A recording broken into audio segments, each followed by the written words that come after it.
بسم الله الرحمن الرحيم الحمد لله رب العالمين والصلاة والسلام على سيد المرسلين سيدنا محمد وعلى آله وصحبه وسلم تسليما كثيرا. السلام عليكم ورحمة الله وبركاته. Alhamdulillah, it's a great evening, great opportunity. I was at another program earlier with Imam Siraj, the Bureau of Islamic Indigenous Muslim Affairs in Newark, New Jersey. And really, the two programs are talking about the same thing, and that is the reality of building a viable community here in the United States for Muslims that reflects the reality of who we are as a people. There's one correction I'd like to make to the introduction.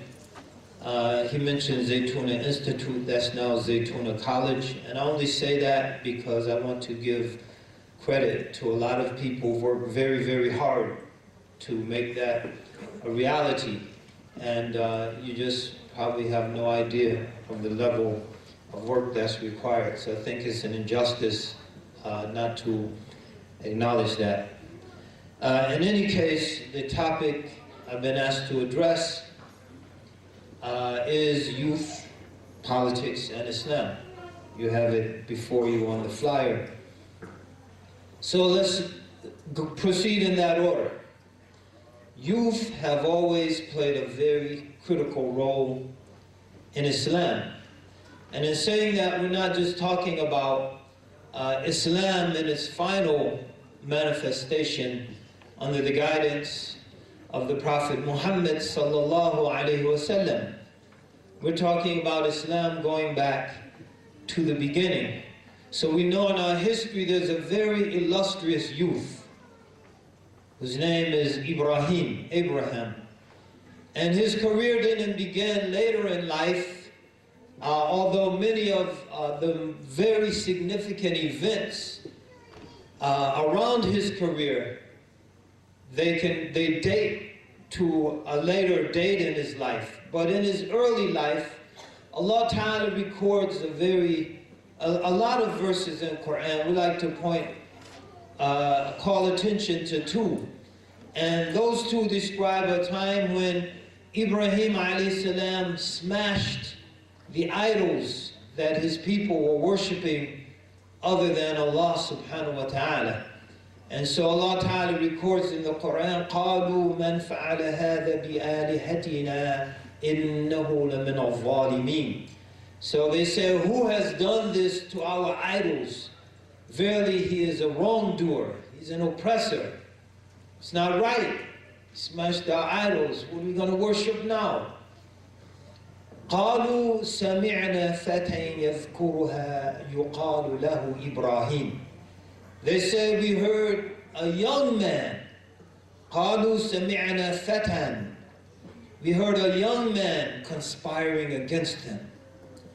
He's known as Abraham. So Abraham conspired to smash the idols of his people.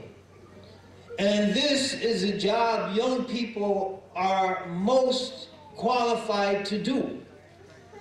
Because to smash an idol, you have to have no real connection to it. And young people, one of the features, one of the qualifying distinction of youth is that being young in the world, generally speaking, youth haven't developed a deep attachment to anything. They're not attached to the house. They don't have a house yet. They're not attached to the car. If they do have a car, it's of an older variety. It might be a Ford, not a 2010 Ford Focus, but a 1998 fix or repair daily. That kind of Ford. They can't afford a more expensive Ford. So youth have nothing to lose.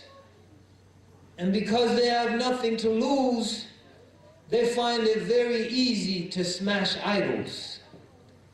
And one of the things that our society is trying to do with our youth, and that's why we have a massive youth problem, not just confined to the Muslims. The Native Americans have massive suicide amongst their youth.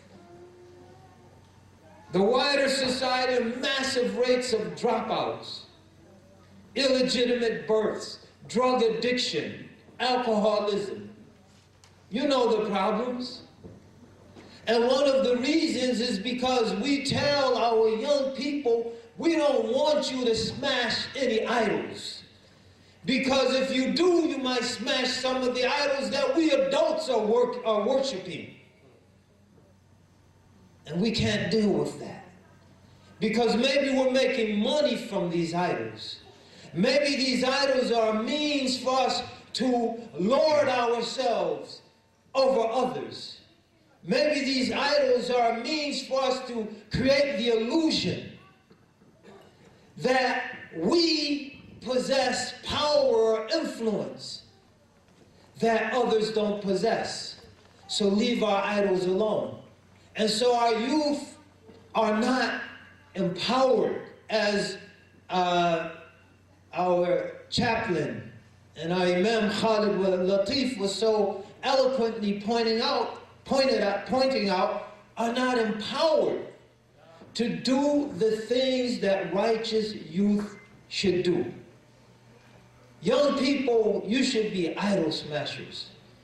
And people are worshiping idols of rocks and stones, statues, generally speaking, maybe some remote corners of the earth. But the 20th century has given us a new idol that's almost universal in its scope. And that's the idol of the self. And Allah Ta'ala talks about this idol in the Quran. أَفَرَأَيْتَ مَنِ اتَّخَذَ إِلَهَهُ هَوَاهُ. Have you not seen the one who has taken himself, his hawa, his inclinations, his whims and caprices as his God? And young people, you have to lead us in smashing the idol of the self. That's the 20th and 21st century idol that's doing the most damage to societies. But to do that, you have to start with yourself. We have to start with ourselves. And we have to orient ourselves away from the worship of ourselves. Me. Our marriages can't work. As Imam Siraj was talking about so powerfully earlier in the day. One of the reasons our marriages can't work, because everyone's obsessed with himself or herself. My rights, my desires, my likes, my comfort level, as opposed to you. For marriage to work, it has to be about you, not me. And if I'm saying it's about you, and if you're saying it's about me, not yourself, we're going to get our rights. But we're going to get our rights through trying to please our spouse, trying to please our children, trying to please our parents. The parent-child relationship is breaking down because the parent's obsessed with me, my way, or the highway. So obsessed, this is how we did it back home. If you're so obsessed with doing it the way you did it back home, you should have stayed back home. You're in America now, and your children are Americans. Sisters are laughing. That resonates with you, doesn't it, sisters? You're in trouble tonight. You said that resonated with you. But I'm serious. This is how I did it. This is how I like it. This is my comfort level based on my experience and the way my parents raised me and the way my neighbors treated me and the way my children, we used to talk to my parents. Me. Not considering the travails of a child trying to be a Muslim in a land and at a time when so much is antithetical to Islam. Trying to be respectful when so much in the general environment and atmosphere is urging children to disrespect their parents. All of these societal factors weighing on and shaping your children, and all you can think about is yourself. That's not right. But children have a responsibility. Children are raised and growing up in that same egocentric environment that says me, me, me, me, me.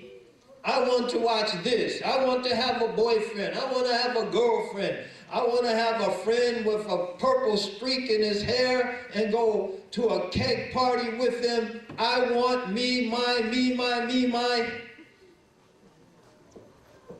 Ibrahim gives us a lesson in that regard, and Ismail gives us a lesson. Ibrahim, he had to do something. It was revelation. He saw it in a dream. The dreams of prophets are a form of revelation. And Allah Ta'ala words it beautifully. Allah Ta'ala says, فَلَمَّا بَلَغَ مَعْهَ السَّعْيَ قَالَ يَا بُنَيَّ إِنِّي أَرَى فِي الْمَنَامِ أَنِّي أَذْبَحُكَ فَانظُرْ مَاذَا تَرَى قَالَ يَا أَبَتِ افْعَلْ مَا تُؤْمَرْ سَتَجِدُنِي إِنْ شَاءَ اللَّهُ مِنَ الصَّابِرِينَ. So Allah says, فَلَمَّا بَلَغَ مَعْهُ السَّعْيَ. When he reached the age, this is what one of our commentators says in the Quran. بَلَغَ مَعْهُ السَّعْيَ. He's old enough now to go around with him, hang out with his father, benefit from his wisdom. One commentator says, ذهبت مشقته وأقبلت منفعته. That the time that the child has been a burden and a hardship for the parent has gone. ذهبت مشقته. And now the time when the child can benefit the parent has approached. فأقبلت منفعته. And we know this is how things are supposed to be. Children are supposed to reach an age when they can do the things their parents used to do for them. The parents used to feed them. Now they can feed the parent. The parent used to spend their money on them. Now they can spend their money on the parent. The parent used to protect them. Now they, having reached strength and vitality, can protect the parent. But we get caught up in these cycles of perpetual adolescence. We don't even think about what we can do for our parents. We don't even think about it. We don't think about how much money they've spent on us over the last 14 or 15 years. We don't think about how many tears they might have shed over us over the last 14 or 15 years. We don't think about how much money they might have spent on our food, on our clothing, on our shelter, on our comfort over the last 14 or 15 years. We're just thinking about how much they can continue to spend on us. You bought me a bicycle, now I want a car. Right?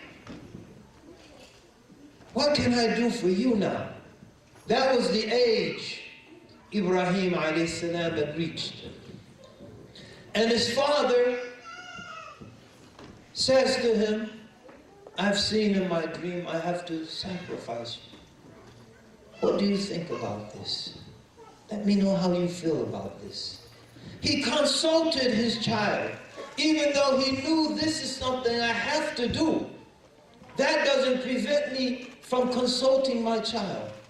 And he consults him with words of love. قَالَ يَا بُنَيَّ. He said, oh my dear beloved son. Ya bunay, my dear beloved son, what do you think about this situation? And his son responded, do what you have to do, O father. In other words, I want to help you to be the best Muslim you can be. I want to help you to be the best Muslim you can be. I want to make things easy for you. سَتَجِدُنِي إِنْ شَاءَ اللَّهُ مِنَ الصَّابِرِينَ. And I'll be patient. I'll be patient. And there's a lesson in this for us. We should be consulting our children, but not as dictators, but as loving parents. As loving parents, oh my dear son, my dear daughter, I'm in a predicament. Islam requires me to teach you that you shouldn't smoke, you shouldn't drink, you shouldn't use drugs, you shouldn't have relationships with the opposite gender before you're married. I have to teach this to you, but I know it's difficult for you. I know this environment weighs heavily upon you. I know there are many factors that I've exposed you through my short-sightedness that make it extremely difficult for you. What do you think about this? How can we work through this together? These are the kind of conversations we have to have with our youth. And if we do, we can get through. And we can communicate. And we can be effective. And we can form relationships that allow us to laugh together. And to cry together. And to lean on each other. And to let each other know everything is going to be all right. And that should be easy for Muslims, because we know one of Imam Siraj's favorite hadith, عَجَبًا لِأَمْرِ الْمُؤْمِنِ إِنَّ أَمْرَهُ كُلَّهُ لَهُ خَيْرٌ. All of his affair is good in the end. So it's easy to tell the Muslim, you know what, everything's going to be all right, Mom, Dad, Baba, Mama, Junior. What do you call a girl, Junior? Junioress? Everything's going to be all right. And we're going to work this out together. We're going to work this out together because we're going to follow the prophetic model. And we're going to commit ourselves together to the prophetic model. A young person, and we should say this, and this isn't relevant for anyone here. May Allah Ta'ala bless you and preserve you. But I see a camera there, so perhaps this might be broadcast. And we want to say this, because it should be said. And that is, a lot of our young people, not a lot, but some, and I know because I've spoken to some of them, are of this opinion that their anger justifies their transgressing against fundamental principles in Islam. Their anger about the actions of this country and what this country is doing to Muslims in particular lands, bombing and blowing up civilians, brutalizing people, kicking people's doors down in the middle of the night and dragging them out, and killing innocent people. As one of the former governors in Helmand province was killed last week in Afghanistan during a nighttime raid. Or what happened to the family of the young girl in Iraq who was raped and then her body burned and her family murdered and burned to hide the evidence of the crime. And they read of these things and hear these things and have demagogues agitating them on and feel that they have a right to kill innocent people in this country. That's not a right that Islam extends to anyone. The Prophet, and every student of knowledge knows, and if only the people who are urging them on were students of knowledge at the least,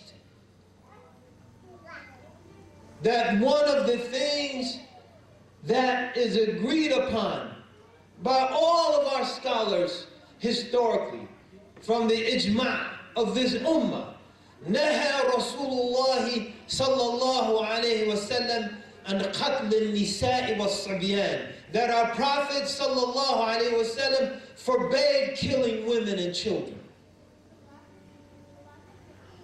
So how can any Muslim, knowing every scholar has agreed that our Prophet ﷺ has forbade killing women and forbade killing children, say they have a right to put a bomb in a marketplace or in some place where innocent people, women and children and families and innocent people are gathering and take their life? This is something we have to rise up as a community and stop. This is ignorance. This is jahiliyyah. This has nothing to do with Islam, but they do it to our people. How many of you saw The Lion of the Desert? Lion of the Desert. One of the climatic scenes in the movie, when the Muslims hid in the sand and the Italians coming through and the Omar Mukhtar and his men popped up out of the sand, and then they waxed the Italians, and one Italian was left. The Muslims in the theater, Takbir, Allahu Akbar.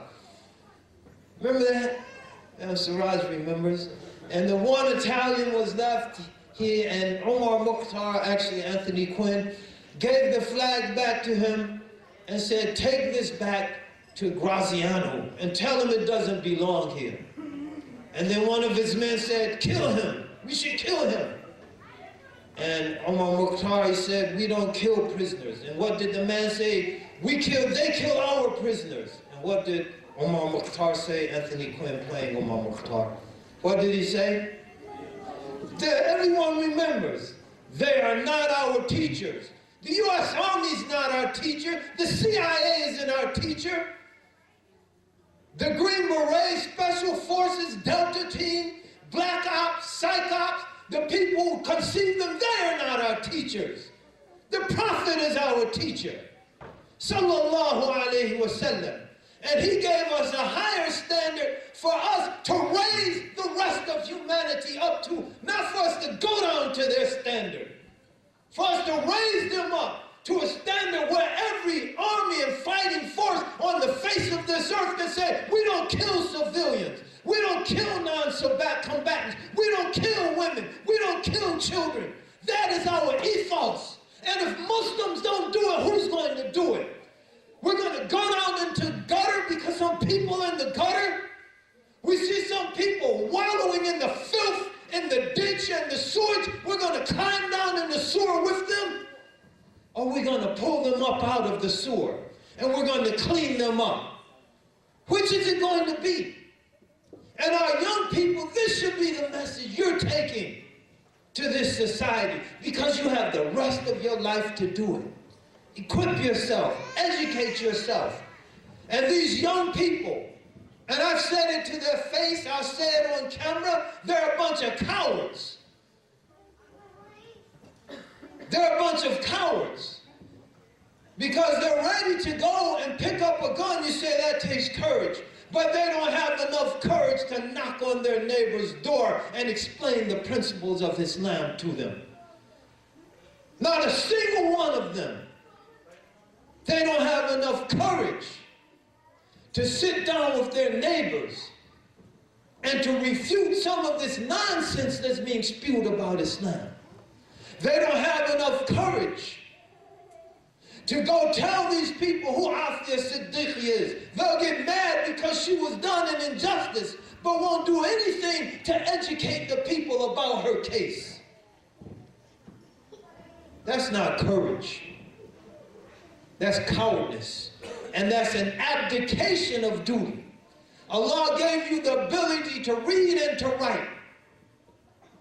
What are you writing to refute the books? He gave you a college education. What are you using that education for? To refute the shelves of books that are vilifying our Prophet. But you'll go do the job of an illiterate man. An illiterate man can pick up a gun. But you won't do the job of an educated man when Allah has given you an education and given you the freedom to use that education to educate, to uplift, to inspire, to motivate. But you can't do that. because you don't understand this religion, and that Allah does nothing in vain. And if Allah didn't want you to be here for a lawful reason, He wouldn't have brought you here. If Allah Ta'ala didn't want you to use your education to share and to uplift and to inspire and to motivate and to educate about the religion, He wouldn't have given you an education. But He brought you here and He gave you an education. He gave you the freedom to speak and the freedom to assemble and the freedom to educate. But you can't do that. La hawla wa la quwwata illa billah. Brothers and sisters, collectively as a community, young and old, black and white, rich and poor, let us be a community that inspires people with the politics of hope, not the politics of fear. We add to the politics of fear when we do things that inspire people. And one more thing on the previous subject, and I say to those people who reserve the right to kill and to maim innocent people, you have the blood of the Muslims on your hand. Because you create the conditions and contribute to the conditions that make it easy for people to support the wide-scale murder of innocent Muslims. The Prophet ﷺ said, don't insult a man's father. He said, don't insult your own father. So who would ever insult their father? You insult someone else's father, and they in retaliation insult your father. So you're responsible for your father being insulted. You make the people hate Islam. You make the people think Muslims are violent. You give credence to the people who are trying to manipulate people. You undermine the peace movement. You undermine the efforts of people to create a sane society here. And we know entrapment and all this is real. There shouldn't be anyone to entrap.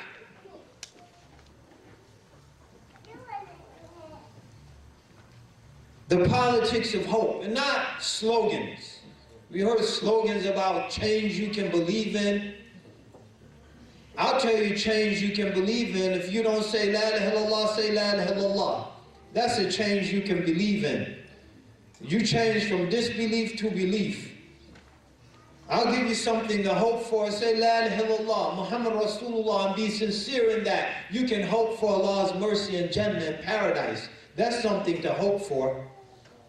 But we have to inspire people with hope. We have to inspire young people that they have hope, something to hope for in the future, and that they can be part of building a saner and safer world, and that they should be orienting themselves to environmental sciences. They should be orienting themselves to education. They should be orienting themselves to fields that involve the service of the people, to give people hope.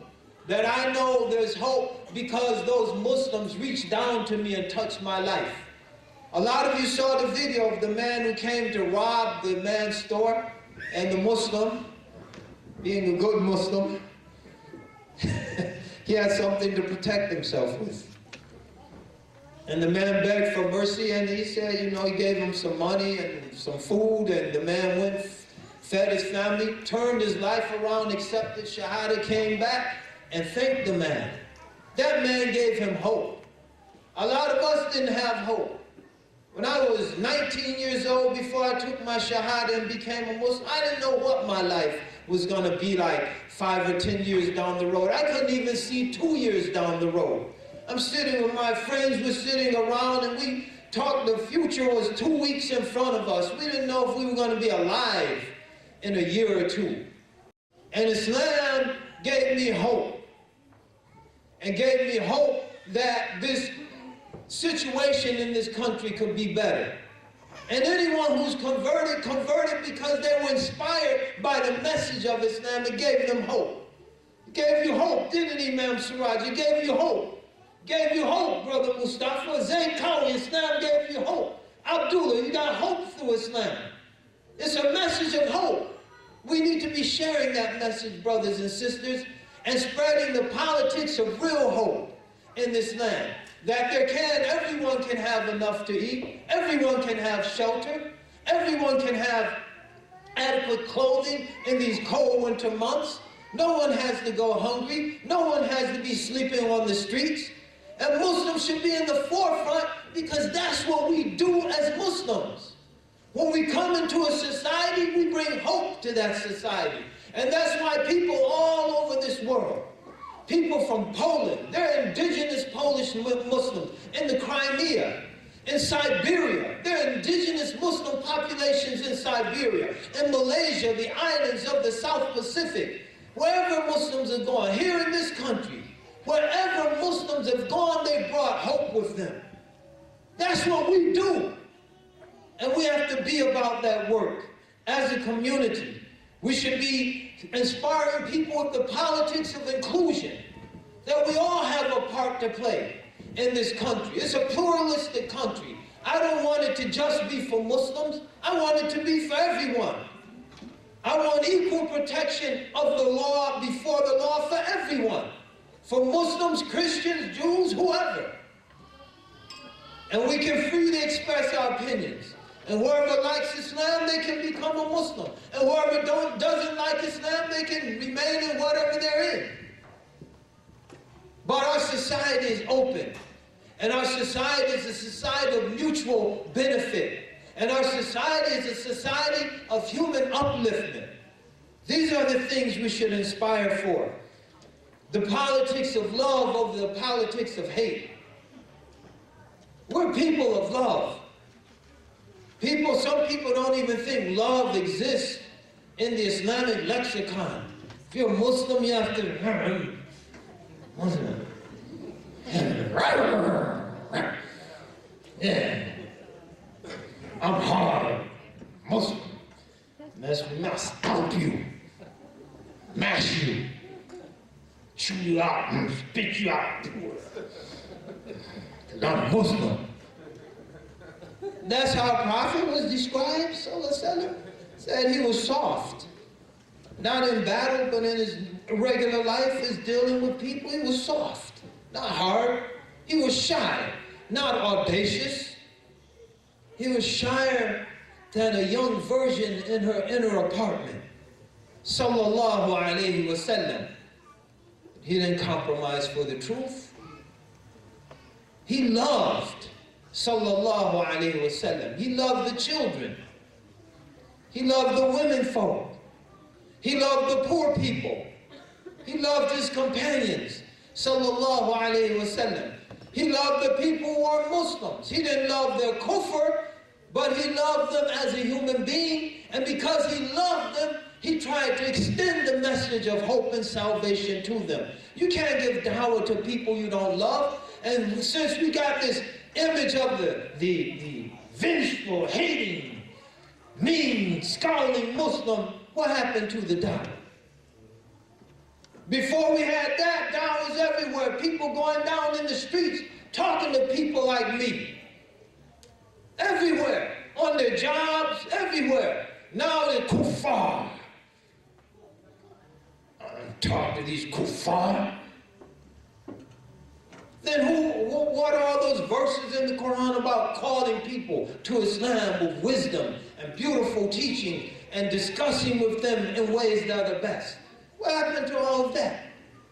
What happened to kuntum khayra wa takum minkum ummatun yad'una ila khayr? Let there arise from you a group calling to all that's good. What happened to that? It went out the window. Because there's no room to love. I love my family. They're not Muslim. Because I love them, I like to see them become Muslim.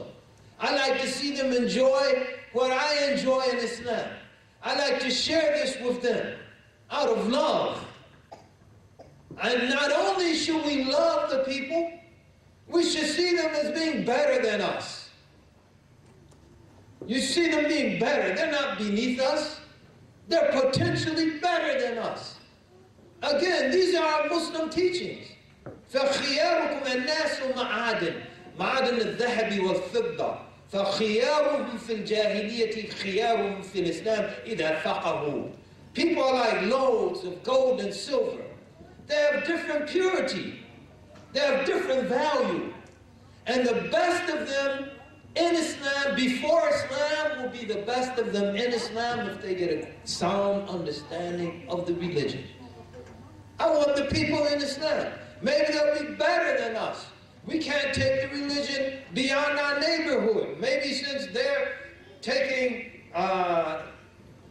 American hegemony and imperialism all over the world, if they became Muslim, they'll take Islam all over the world. The best of you in Jahiliyyah will be the best of you in Islam. Either if you get a sound understanding of the religion. In conclusion, because I talked too much and went over the time, we should understand, brothers and sisters, Islam is vast. Islam is vast. And its vastness is reflected here. We have Muslims in this small gathering from all over the world, far corners of the world. And that vastness is something that's built on a foundation of civilizational excellence. There's been stumbles, but if you look back on what the Muslims have accomplished everywhere they went, you see excellence. When Muslims went to Africa, you had Timbuktu emerge. Timbuktu is a city built by Islam. Timbuktu is a city, there were never temples for worship of pagan gods in Timbuktu. It was Baktu's well. Tim is a well. Baktu is the lady, she found a well there. And it was called Timbuktu. And all the Muslim people of the area called the Sahel, they gathered there. And then they built a great center of knowledge. And a testimony to that is the 1 million manuscripts of every imaginable science. Not just religious science, medicine, astronomy, chemistry, geometry, geography, trigonometry. Every conceivable science is recorded in the manuscripts of Timbuktu in the middle of the desert in Africa.